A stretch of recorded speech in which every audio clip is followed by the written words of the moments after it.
Livro Samuel, capítulo de número 8. 1 Samuel 8 fala a respeito dos israelitas que pedem um rei.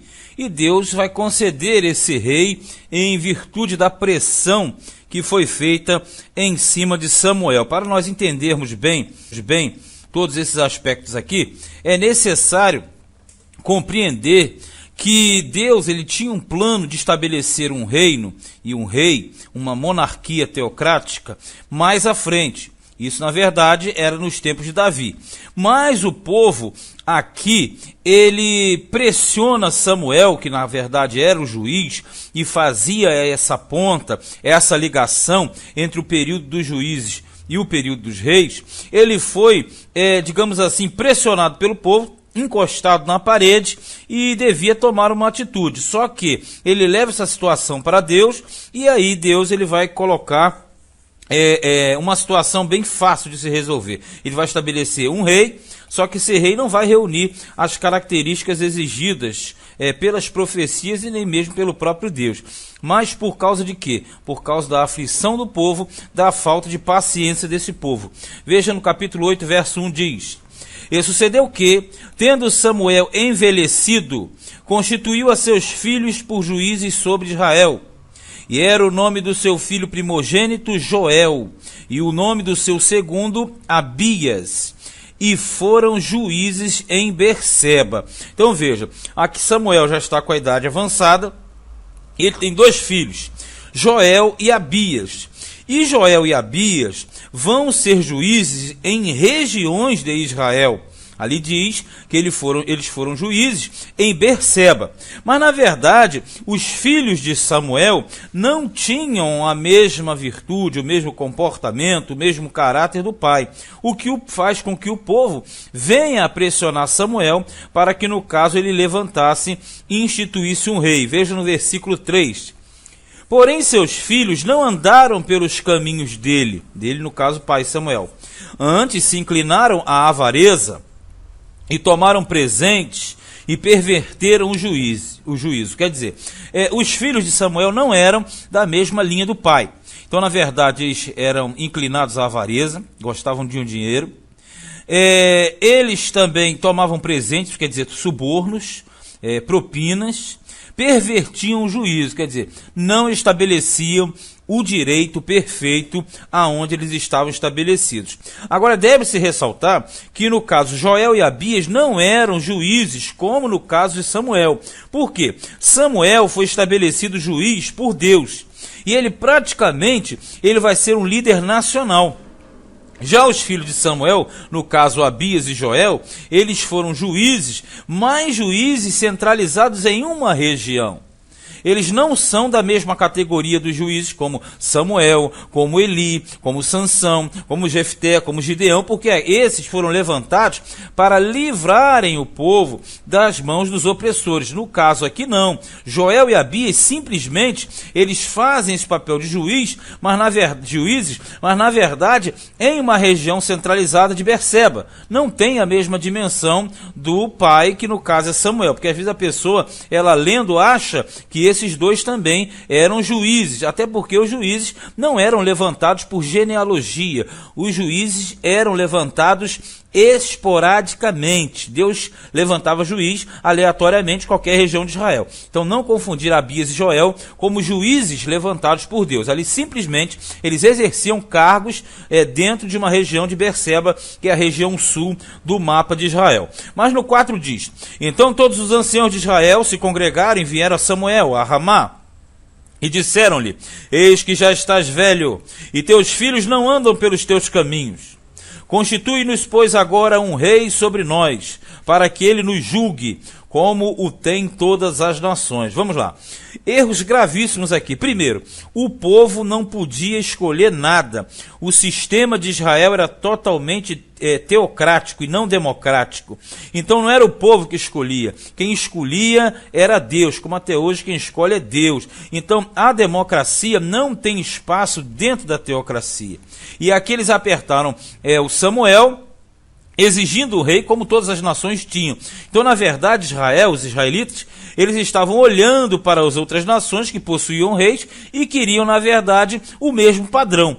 quando Deus, o Senhor, era o rei de Israel, e isso eles não entendiam.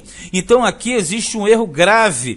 Eles estão simplesmente dizendo que Deus está errado, porque se eles pressionam Samuel para que Samuel se estabelecesse um rei, eles não estavam nem aí para a vontade do soberano. Eles estavam, na verdade, querendo fazer os seus próprios planos, colocá-los em prática. E os anciãos aqui, na verdade, simbolizam o quê? A unidade das tribos. Então quer dizer que era um apelo nacional, embora não fosse a boa, perfeita e agradável vontade do Senhor. Verso meia dúzia. Porém, essa palavra pareceu mal aos olhos de Samuel, quando disseram: dá-nos um rei, para que nos julgue.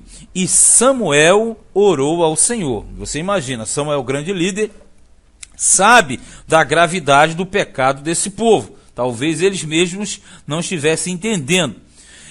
7.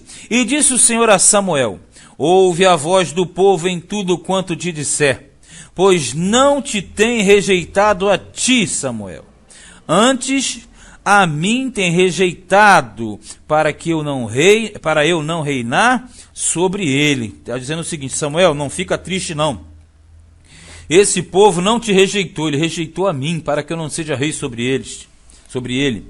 Conforme todas as obras que fez desde o dia em que o tirei do Egito até o dia de hoje. Com outras palavras, eles estão fazendo a mesma coisa que fizeram desde a saída do Egito. Pois a mim me deixou e a outros deuses serviu. Assim também te fiz a ti. Aí está querendo dizer o seguinte: como vocês me deixaram, também deixei vocês. E como vocês estão me deixando, também deixarei vocês. Porque não é do plano de Deus um rei nesse momento. Verso de número 9. Agora, pois, ouve a sua voz, porém, protesta-lhe solenemente e declara-lhe qual será o costume do rei que houver de reinar sobre ele. Aqui ele diz o seguinte: Samuel, não esquenta não, vai lá e faz tudo o que eles estão pedindo. Mas, porém, você vai protestar, quer dizer, você vai anunciar tudo que o rei vai ter direito quando ele for rei sobre Israel. E falou Samuel todas as palavras do Senhor ao povo que lhe pedia um rei. E disse: este será o costume do rei que houver de reinar sobre vós. Ele tomará os vossos filhos e os empregará para os seus carros e para seus cavaleiros, para que corram diante dos seus carros. Quer dizer, ele vai recrutar quem ele quiser. E os porá por príncipe de milhares e por cinquentenários, e para que lavrem a sua lavoura, e seguem a sua cega, e façam as suas armas de guerra e os petrechos de seus carros. Aí ele diz assim, olha, ele vai fazer o que quiser, vai pegar quem ele quiser para trabalhar para ele, na lavoura dele, na casa dele, na plantação dele, vai botar vocês para fazer armas de guerra. Quando fala os petrechos, petrechos são os equipamentos de guerra. E tomará as vossas filhas para perfumistas, cozinheiras e padeiras. Quer dizer, ele vai recrutar quem ele quiser, porque ele é o rei. E tomará o melhor das vossas terras e das vossas vinhas, e dos vossos olivais, e os dará aos seus criados. Quer dizer, ele vai confiscar o que ele quiser sendo rei. E as vossas sementes e as vossas vinhas dizimará, para dar aos seus eunucos, quer dizer, aos seus oficiais. Lembrando sempre que eunucos aqui são os oficiais da casa real, diferente dos eunucos de outras nações. E aos seus criados, quer dizer, ele está dizendo, o rei vai ter todas essas regalias. Vocês vão ter que prestar serviços ao rei. Também os vossos criados e as vossas criadas e os vossos melhores jovens e os vossos jumentos tomará e os empregará no seu trabalho. Dizimará o vosso rebanho, e vós lhe servireis de criados. Então naquele dia clamareis por causa do vosso rei, que vos houverdes escolhido. Mas o Senhor não vos ouvirá naquele dia. Então ele deixou bem claro, olha, o estatuto e o direito do rei vai ser assim, tá. Vai ter direito de tudo isso. E quando vocês estiverem arrochados e clamarem ao Senhor, ele não vai ouvir. Mas no 19 diz assim, ó, porém o povo não quis ouvir a voz de Samuel, e disseram: não, mas haverá sobre nós um rei. O povo cego, um povo quanto mais teimoso, burro, cabeçudo, né? Nós já sabemos a história. Eles botaram na cabeça e não tinha quem tirasse. Não é à toa que o próprio Deus vai entregar na mão deles um rei que é a cara do povo, totalmente desqualificado. Vai juntar o ruim, o inútil ao desagradável, né? Eles querem o mal e o mal prevalecerá sobre eles mesmos. Foi como a parábola de Jotão lá atrás.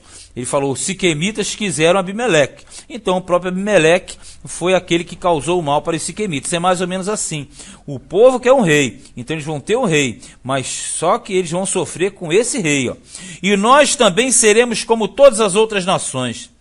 E o nosso rei nos julgará, e sairá diante de nós, e fará as nossas guerras. Veja que eles não entendiam, que na verdade as guerras não eram do rei, as guerras eram do Senhor.